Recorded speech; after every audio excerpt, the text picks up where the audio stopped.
రమేష్ అన్న, loan transfer చేసేశావా? చెయ్యాలనుంది. కానీ పాత పద్ధతి గాడిదలా ఉంది. యాక్సిస్ కావచ్చు, ఐసిఐసిఐ కావచ్చు, అందరికీ ఒకే అకౌంట్ నంబర్. నేను చెల్లించినది నా ఈఎంఐనా లేక పక్కింటి కిషోర్దా తెలీదు. ఇక ఆ సందేహం అయిపోయింది. వచ్చేసింది VAAN, వర్చువల్ ఖాతా నెంబర్.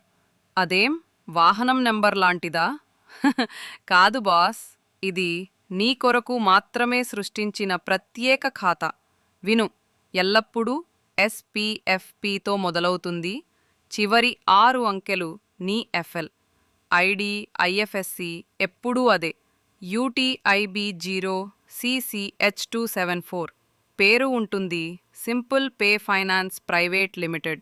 ఇది ఎవరు ఇస్తారు? నా మామయ్య? ఖచ్చితంగా. బ్యాలెన్స్ ట్రాన్స్ఫర్ BT, రిటర్న్ లేదా నోటిఫికేషన్స్.